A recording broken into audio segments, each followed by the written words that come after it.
Well, good afternoon. I'm Dr. David Ferriss with MaxWell Clinic, and I want to welcome you to this second of a continuing series of webinars that MaxWell Clinic is sponsoring for our members. This is the second. Dr. Hazy gave an excellent overview of creating health last week. And today we're going to be looking at the topic of food as medicine. Couple of housekeeping matters before we begin. You'll be on mute, but if you have a question, please type your question into the Q&A box on your screen. And at the end of the presentation portion, I'll attempt to answer as many of those questions as we have time to. In the event that the internet goes down, we'll switch to a hotspot. So in the unlikely event that that will happen, usually our internet connection is quite stable. But if that should happen, if you'll be patient for a few minutes, we'll switch to a hotspot so that we can continue the webinar. So with that, let's jump into our topic of food as medicine. I want to start with sharing with you some data from the Centers for Disease Control, which shows the leading risks in the US that contribute to chronic disease and disability. And my point in showing you this is number one on the list, represented by the longest green bar, are dietary risk. Food is the foundation for health, and healthy food will promote health and not just surviving, but thriving. If we eat an unhealthy diet, which sadly most Americans do, it's referred to often as the standard American diet, which the acronym is aptly named because it spells sad. But if we eat the diet that most Americans eat, then there's no way that we can be truly healthy. So as we get into this, we need to understand something about inflammation, because we know from a tremendous amount of research that inflammation is the primary root cause of much, if not all, chronic disease. There's a wealth of research literature supporting this. It's important to understand that there are two types of inflammation. There is acute inflammation, which is a normal and protective process that our immune systems create anytime we're under threat, whether it be a biological agent, such as a virus, such as COVID-19, or a bacterial infection, or if we're injured. Let's say we cut our finger, and everyone's experienced this. What happens? Well, it gets red, it gets tender, there may be some heat to that. This is the body's response, flooding that area of injury with white blood cells and other chemical agents in the body to combat and bring about healing. So that acute inflammation in the right context is normal, and it's a good thing. It actually helps us to survive these threats to our very being. The other type of inflammation that we're going to focus on this evening, though, is called meta-inflammation, which is a chronic low-grade inflammation. And from a lot of research that's been done over a number of decades, we know that this type of low-grade chronic inflammation is the root cause of common chronic conditions such as atherosclerosis, leading to coronary artery disease, heart attacks, strokes, to diabetes, depression. Depression is actually in many respects an inflammatory disease, many cancers, and cognitive decline. So that's what I want you to understand is that meta-inflammation, this chronic inflammation, is what underlies so much, if not all, chronic disease. So here's a diagram. Mainly what I want you to see here, if you look at that box on the left-hand side, you see unhealthy diet, number one, what we're talking about today, sedentary lifestyle, high stress, certain medications, poor sleep, addictions of various kinds, and social isolation. These things lead to alterations in our microbiome, the millions of bacteria that inhabit our body, on the skin, on mucosal surfaces, in our gut. It also leads to epigenetic changes. By epigenetics, we mean the expression of genes being influenced by environmental factors. And diet is probably the most important environmental factor of all that actually changes the way our genes are expressed.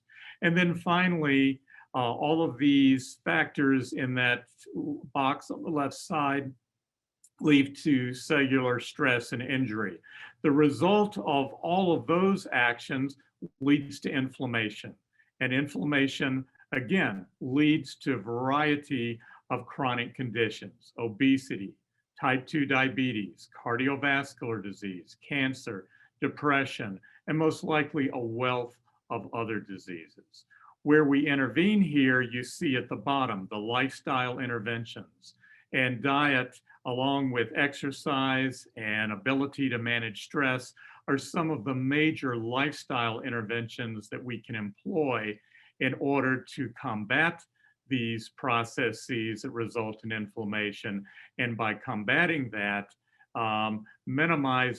eliminating inflammation so that we don't have to live lives full of chronic disease, as too many Americans do, but we can thrive. So let's look at what causes this inflammation. We've already touched on that, but in the category of lifestyle, exercise, which is a good thing in the right amount, and there's a wide range of healthy exercise. You don't have to be a marathoner to be healthy. Just walking on a regular basis is a very life-enhancing, health-enhancing activity. Dr. Ashley Woods, one of our other physicians, is going to be facilitating a webinar next week on exercise as medicine. So she will go into a lot more detail about how we employ exercise as one of our major therapeutic interventions. Overweight and obesity also leads to inflammation. And then nutrition, which is our major focus today, there are a number of factors. The ones I've listed here are not the only ones, but they're some of the most important. Not surprisingly, alcohol in excess can lead to inflammation. So what's been generally accepted is that alcohol, 1 to 2 drinks maximum per day for men, and a maximum of 1 drink for women. Women are different. They're biologically, hormonally different. And so based on the research that we have, 1 drink per day for women has been accepted as the recommended maximum in order to not move into this excessive category. Fat in the forms of saturated fat and trans fats. A lot of epidemiological evidence, that is evidence from large populations of people, that demonstrate that saturated fat, and particularly trans fats, which are mostly man-made fats, although not all, that are very damaging to the endothelial lining of our vasculature.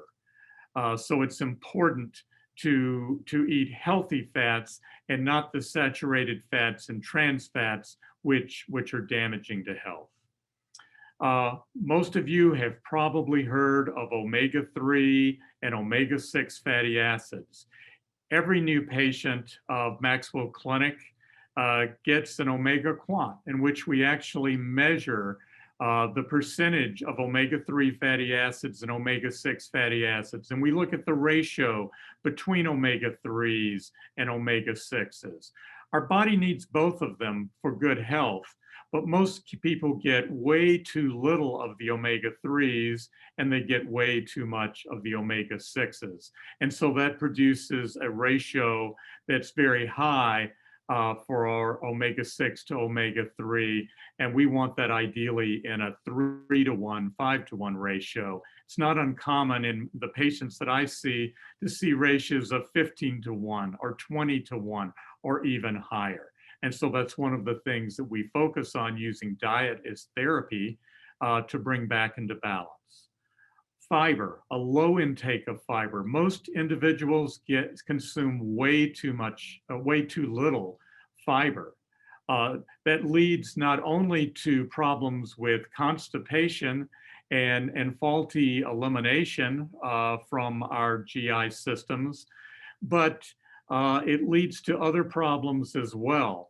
We'll be doing a separate webinar in the future on fiber specifically, and addressing that particular issue of why it's so important to a healthy microbiome and why that's so important to overall health, including brain health. Fructose and glucose, two different forms of sugar. In excess, these can be very damaging. The good thing about fructose, which is the sugar that is found in fruits, is that the antidote is bound up with what could be damaging. And so if you eat a whole orange, for example, you're getting lots of fiber along with the vitamin C, along with all of the other valuable nutrients that are contained in that orange, as opposed to drinking orange juice, which, while there's some benefit from that, you still get vitamin C. You might as well, from a sugar content, be drinking a soda, a sugar-laden soda. So it's important that we take our fructose in combination with the fiber the way nature designed it. Meat can be pro-inflammatory, especially grain-fed meat. Cows, beef, pork, chickens, they're typically fed lots and lots of grain, which that's what gets them fat the fastest. And so they accumulate a lot of omega-6 fatty acids, which are inflammatory, as opposed to the omega-3 fatty acids, which are anti-inflammatory. So best to eat meat in smaller amounts. And when you do, eat pastured meat as opposed to grain-fed meat. And then sugar and artificially sweetened drinks. We know sugar can be a major threat to health, not only the calories that we get from sugar, but we're learning more and more about how high levels of sugar contribute to insulin resistance, to very high insulin spikes, and set up a lot of metabolic dysfunction in the body. And then lastly, for pro-inflammatory inducers, we're not going to talk about these today, but are all sorts of environmental toxins in our environment. Our environment, unfortunately, and increasingly over the last 100 years, has been threatened by hundreds, thousands of toxic chemicals in various forms. And these chemicals that we're exposed to on a daily basis interfere with our gene expression, with various metabolic pathways. They serve as blocking agents for a lot of metabolic pathways, and that can contribute to inflammation as well. So that brief summary of some of the major factors that promote inflammation. So what is anti-inflammatory? Well, we've already mentioned exercise, if it doesn't exist, or it's taken to the extreme, can be inflammatory producing. But exercise, regular physical activity is very anti-inflammatory and is one of the foundations of health, along with diet. And again, Dr. Ashley Woods will be addressing this topic in a lot more detail next week. Achieving and maintaining a healthy weight is also really important. We used to think that this thing we called fat in our bellies or other parts of our bodies was just a cosmetic issue, that it was just unhealthy. And we know far more now that fatty tissue, lipoid tissue, is metabolically active. And that fatty tissue produces substances called cytokines that are inflammatory agents. And it becomes a vicious circle when we don't achieve and maintain a healthy weight. Certainly, it's no surprise that no tobacco use, refraining from the use of tobacco, not only smoking, but oral tobacco, is an anti-inflammatory inducer. So it's really important if you are smoking to use resources that are available to you to wean yourself off and to quit smoking and the use of other tobacco products. And then most importantly, a healthy diet. Top on the list are vegetables, fruit, and legumes. Legumes are all sorts of beans, and there's a multitude of beans. Vegetables, fruit, and legumes are rich in fiber. They're great sources of fiber, and they're rich sources of thousands of phytonutrients. All the different colors of the rainbow that we encourage our patients to eat in their diet reflect that multitude of phytonutrients. These are chemicals in plants that we are really only beginning to learn just how important they are to health, to supporting the many metabolic reactions that take place second by second in our bodies in order to produce health. Whole grains are healthy. Many people, increasing number of people, are sensitive to gluten. And for people who are sensitive to gluten, then they're going to need to minimize or eliminate gluten from their diets. But other whole grains can be enjoyed and are healthy sources of nutrition. When meat is consumed, lean game meat, such as venison or wild turkey, can be really healthy, as well as pastured meats, animals that are eaten for their meat, but rather than eating grain, they are allowed to pasture on grass, which is their natural diet. And it just provides for a much healthier product. Herbs and spices are very important sources for anti-inflammation. For example, curcumin. This is a substance that is found in the spice turmeric. It's used particularly in a lot of Indian foods and other ethnic foods, but there are just thousands of research studies supporting the value of curcumin and how it supports health in the body. That's another topic for another day, but just one example of the many, many herbs and spices which not only add lots of flavor and variety to foods, but have a really healthy impact, particularly for their anti-inflammatory inducing effects. Nuts of all kinds can be a very healthy snack. Used in moderation, they do contain fats, healthy fats. And so if one is concerned about weight, And losing weight, one wants to be careful in consumption, but nuts are very healthy sources of nutrition. And then finally, tea, and particularly green tea has nutrients um, in it that are anti-inflammatory and have very beneficial effects.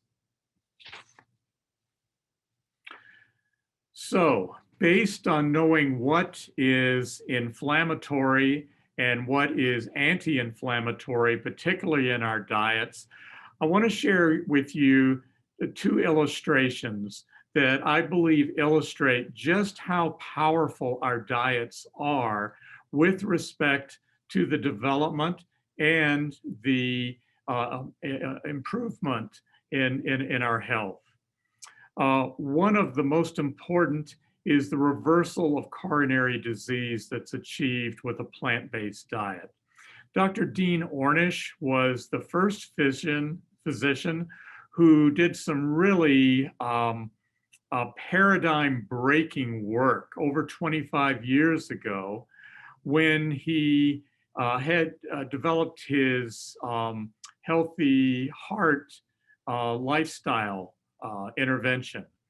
And he actually was able to demonstrate that individuals with documented atherosclerotic heart disease, so there's major plaque that can be seen on angiograms taken of the coronary arteries, that you could actually produce reversal of that regression in many patients within as short a time as a year, and after a 5-year period of time, even more regression of that plaque with a reduction in chest pain, in angina, and a restoration to healthy function. This was paradigm changing. No one thought that was possible, that heart disease, coronary artery disease was a irreversible process. And we know that in most cases, that's not true with the right types of healthy lifestyle intervention. Another individual that's been prominent in this space is Dr. Caldwell Esselstyn at the Cleveland Clinic. And the two photographs, two angiogram images that you see here are from Dr. Esselstyn's work. These are from the same patient, 3 years apart, actually not quite 3 years, only 32 months apart.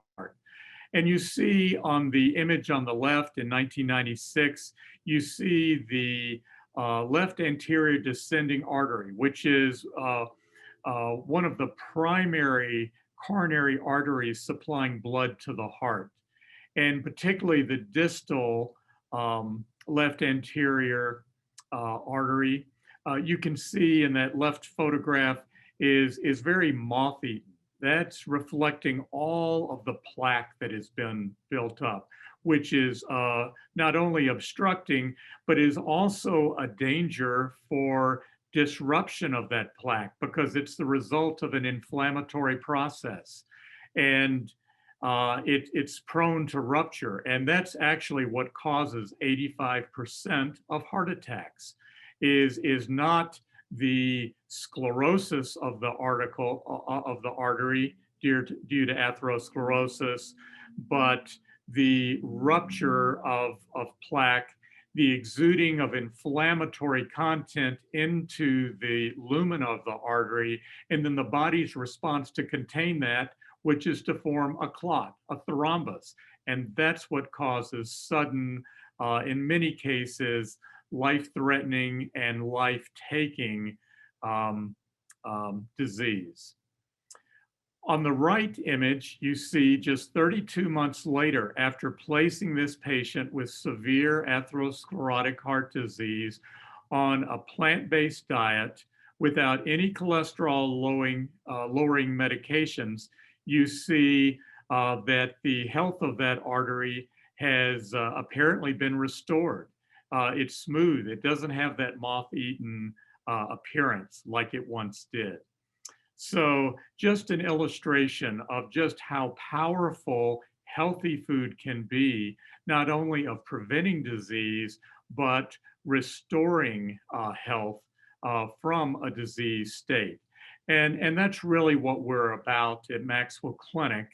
If you're a patient here, and all of you are, you know that we practice a functional medicine type of model, which is really an application of systems biology.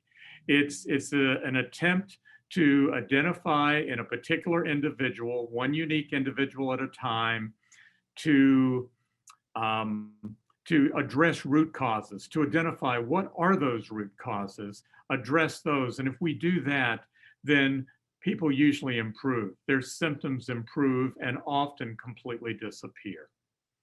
So this is a powerful example, I think, of how lifestyle change, a fundamental principle of the type of medicine that we practice at MaxWell Clinic, can result in even the reversal of atherosclerotic heart disease. And this is true not only in the heart, but in a condition we call claudication in the lower extremities, where there is atherosclerotic plaque in the femoral arteries and other arteries of the legs, and causes a lot of pain when someone walks. It prevents them from walking anything but a short distance. And erectile dysfunction in men.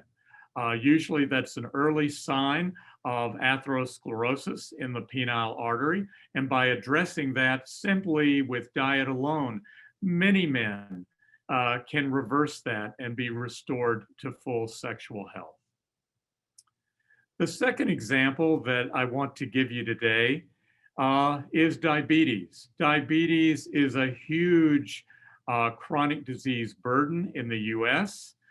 This is directly the result, type 2 diabetes, of insulin resistance, which is a result of unhealthy eating, putting on excessive weight gain, and it just becomes a metabolic vicious circle promoting disease.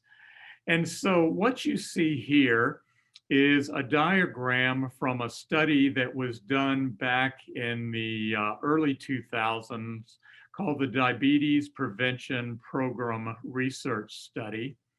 This was a study that was conducted at some 27 academic medical centers around the country. And they did an experiment, and they divided a group of individuals, a large group of individuals, all who had been diagnosed with prediabetes. They had insulin resistance, they had fasting blood sugars between 100 and 125, and they were on a path to developing full-blown diabetes. And what they did is they took one group, and this was the control group, or what's marked as the placebo group on the graph. And with this group, they gave them some standard educational material related to eating healthy and the importance of exercising regularly, but that was it. And then for a second group, they gave them that standard educational material regarding a healthy diet and a healthy exercise, but they also added a medication called metformin, which has been used for a long time to help combat insulin resistance, and it's been used in the treatment of prediabetes and diabetes. They put them on 850 milligrams of metformin twice a day. And then the third group got intensive lifestyle interventions. They were coached, they were educated, they were encouraged and supported in getting a minimum of 150 minutes of moderate exercise per week. So that's an average of 30 minutes of moderate exercise 5 days a week. And in addition to that, we're given intensive instruction on eating a healthy diet, which was low calorie, low fat. And so those were the three groups, and the researchers conducting this study in these 27 different centers around the country, they followed these patients and took a variety of measurements for 4 years. And so at the end of the 4 years, you see what the results were. What you're looking at on the y-axis, on the vertical scale, is the cumulative incidence, that is the initiation of diabetes. And you see how it increases year over year as we follow these patients out for the 4 years that this study ran. And you see the placebo, the control group, who really got only nominal education in a healthy diet and the importance of regular exercise. They were up about 37, 38% progressed to full-blown diabetes over that 4-year period of time. The group of patients who were in the metformin group, the drug group, did better. So metformin was helpful in reducing the cumulative incidence of diabetes. But the lifestyle group, without any medication, just intensive lifestyle change, did the very best. They experienced a 58% reduction in incidence, which is quite significant. I'll give you an example. A patient at MaxWell Clinic that I treated just over the past year was a man in his 40s. He was found to have diagnosed as diabetes, and he wasn't even aware of it. And that's true for so much diabetes, is people have diabetes and it's undiagnosed diabetes. But fortunately for him, he attended a screening, and he had a high blood sugar of over 230. Normal would be under 100.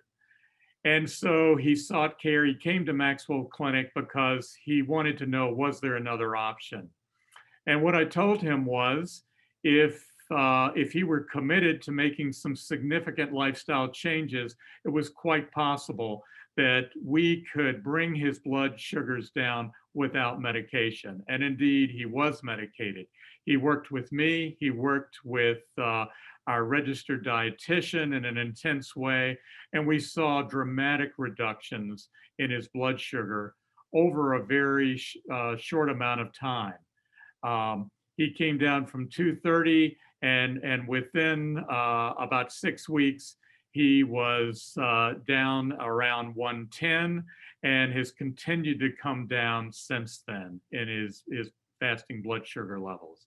His hemoglobin A1C, which was 11.5%, which is extremely high, came down relatively rapidly. Within a few months, we had it down into the 8, and we're working on getting that down to a normal range. He's about 7 now, but that's a huge improvement over where he started, simply by lifestyle interventions with no medication. So I wanted to give you that example as well, just to point out how very powerful a healthy diet is to create health. One more study that I want to mention before we get to our questions and answers. A famous study that was done a number of years called the EPIC study, that stands for the European Prospective Investigation of Cancer Study. This was a very large epidemiological study, meaning a study of a large population of individuals in Europe. And this portion of it was specifically in Germany with, as I recall, about 37,000 individuals who were studied over a period of a number of years. And what they did is they identified 4 healthy lifestyle behaviors. Individuals who never smoked, they had a body mass index of less than 30, so they weren't obese. They were either normal weight or overweight between 25 and 30, but they were not obese. They got at least 3.5 hours per week of moderate exercise. And most importantly, I think here, they followed a healthy diet. A high intake of fruit, high intake of vegetables, high intake of whole grains. So they're getting lots of fiber, lots of phytonutrients, very low in saturated fats, minimal to no trans fats, and they also had low meat consumption. And when they looked at these individuals over a number of years, and they followed them to see what percentage of these individuals who did not have diabetes at the beginning developed diabetes, how many experienced heart attacks, myocardial infarctions, strokes, and all types of cancer. And what they saw is across all chronic conditions, the individuals who exhibited all four of those healthy lifestyle behaviors had 78% lower risk of developing any of those conditions compared with individuals who did smoke, had a BMI greater than 30, got less than 3.5 hours of moderate exercise, and did not follow this healthy diet. When they broke out the percentage of reduction of risk for the specific diseases that they studied, there was an 81% lower risk of diabetes, 81% lower risk of myocardial infarction, 50% lower incidence of stroke, and 30% lower risk of all types of cancer collectively. So again, more very strong evidence that the importance that lifestyle plays in achieving health, and particularly diet, which I think is the most powerful of all. So I want to close this portion of our webinar with some wisdom from the past and wisdom from the present. Archimedes, who lived from 287 to 212 BC, very famous philosopher, said, "Let food be thy medicine and medicine be thy food." So we can legitimately say this is not anything new. We've known this for a long time. It's just implementing it and doing it. And then current thinker and thought leader Michael Pollan. Many of you may have read some of his books, such as The Omnivore's Dilemma. He's an author who has looked at food and its relationship to health in some major ways. He really boils it down to 7 words, but I think so much truth is summed up in these 7 words. Eat food, meaning real food, not highly processed food. Eat food as grown. Lots of vegetables, fruits, legumes, whole grains. Mostly plants. Doesn't mean you have to eat just plants, but for maximum health, our diet should be dominated by plants, mostly plants, and not too much, not to overindulge. Something our grandmothers told us when we were children. So that concludes some of the key points I wanted to drive home. Much of this may have been a refresher course for many of you. Hopefully it was. But again, we're flying at 30,000 feet here over the coming weeks and months. We're going to be addressing a lot more very specific nutrition topics. And our dietitians will be doing some of those presentations, as well as myself and other clinicians at MaxWell Clinic, to delve more deeply into just how important nutrition is and some of these specific topics. So with that, in the time that we have remaining, we'll answer as many questions as we can. So what I'm going to do is I'm going to stop sharing my screen, and I'm going to go to the Q&A section. And here is our first question, concerns coconut oil. It says here, coconut oil is sold as a good saturated fat, especially for raising testosterone. Is it bad for the endothelial lining of the arteries too? I think the most accurate answer that I can give right now is that there are differing opinions on this. There is some controversy. And, you know, coconut oil, unlike when we usually talk about saturated fat, we're talking about saturated fat from animal sources. And clearly, there's a lot of evidence that that's harmful. Coconut oil and palm oil come from plants. And so there are a number of experts that would say it's not harmful like saturated fats are uh, from meat. Um, but I'm always a bit leery. I tend to avoid coconut oil and palm oil in my diets because of the concern about its impact. It's still saturated fat. But again, this is an area of which there's some controversy, and perhaps we'll do a deeper dive into this topic in the future. Second question is, would you give examples of the best fish to eat? I know salmon is good. What else? Many of you have had an omega quant done. And if you will go to your patient portal and bring up the results of your omega quant and scroll down, there's a very helpful list of rich sources of omega-3 fatty acids, and at the top of the list are many fish. So certainly salmon, herring, rainbow trout, sardines, mackerel. These are all fish that tend to be rich in omega-3 fatty acids, but there are other fish that have lesser amounts, but still valuable sources of omega-3 fatty acids. So I would refer that you to your omega quant results, and there's some rich resources in that report that give you more information. One comment regarding fish, I tend to recommend wild-caught fish whenever possible. There are some exceptions to this, but so many fish are farm raised, and those fish typically are fed grain.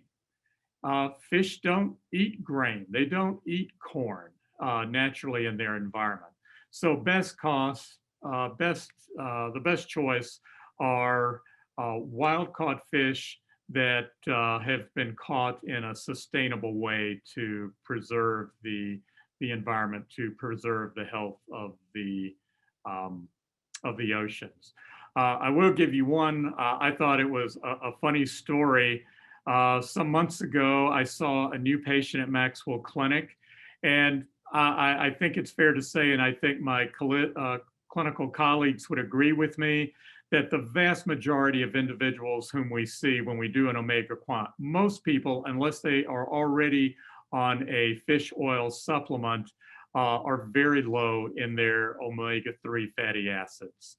Many people in the 3%, 4%, low 5% range, and optimal, as you may know, is between 8 and 12%. But this one individual who did not give any indication that he was taking a fish oil supplement or any supplements when he first came to MaxWell Clinic had an omega-3 fatty acid index of 10%. And I thought, oh, wow, he's got to be, maybe we just didn't collect that data. And he said, no, he was not on fish oil. I said, do you eat a lot of fish? And he said, I eat a can of sardines every day. And I thought, well, that explains it. And so he loves sardines. It's not for me, but he enjoyed them, and it was certainly a logical answer as to why why his omega-3 fatty acid index and consequently his omega-6 to omega-3 ratio were all in the optimal range. Another question that we have is, how long does one need to stay on the keto diet to train a carb-dependent body to depend more on fats than carbs for energy? there is a lot of value in ketogenic diets.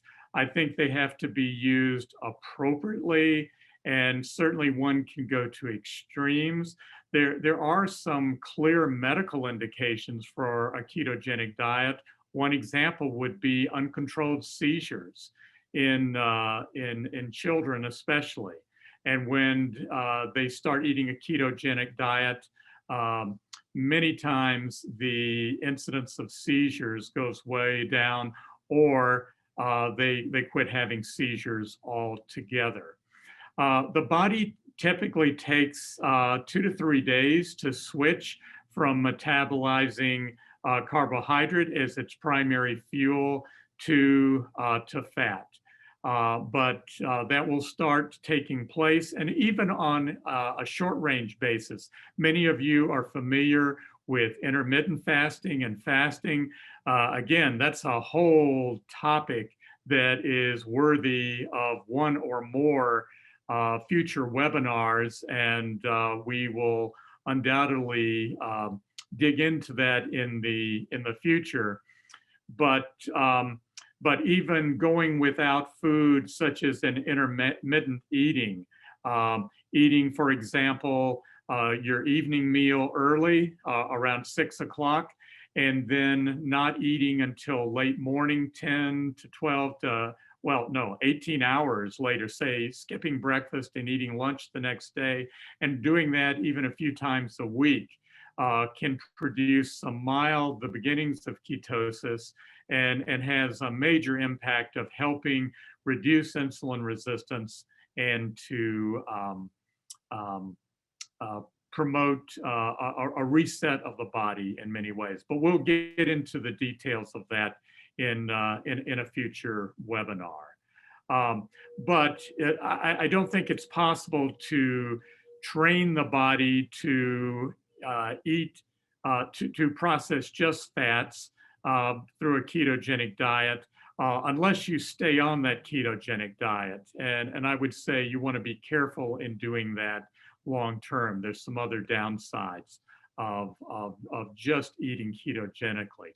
For one reason, if you eliminate mostly carbohydrates from your diet, you're going to eliminate all of those thousands of valuable phytochemicals and vitamins and minerals that plants are a rich source for as a source of carbohydrates. So you want to be careful and balanced there. And then another question has to do with the book Food, What the Heck Should I Eat by Mark Hyman. I believe that's Dr. Hyman's latest book. I'll admit, I'm aware that it's been published. I have not read it. I think it is most likely a synthesis or an extension of a lot of things that Dr. Hyman has read. I know Mark personally, and I have valued his books and the important role he has played in taking functional medicine concepts to a large number of individuals. But I'm sorry, I haven't read the book yet, so I can't comment specifically on that. Those are the questions that we've received. Thank you for all of you who submitted a question. Again, there will be plenty of time to dialogue and to delve into a variety of more specific nutritional topics in the future. But I hope today was helpful to you in just emphasizing the importance that food as medicine is to creating health, allowing us to not just survive, but to thrive. So thank you for being MaxWell Care members under our new model. We value you. We look forward to seeing you and providing ongoing care. And we hope the webinars, group visits that we have planned for you over the coming weeks and months will be a help to improving your health and achieving maximum wellness, which is what Maxwell Clinic is all about. So we'll end there, and thank you for your time, and I look forward to seeing you again on future webinars. Take care.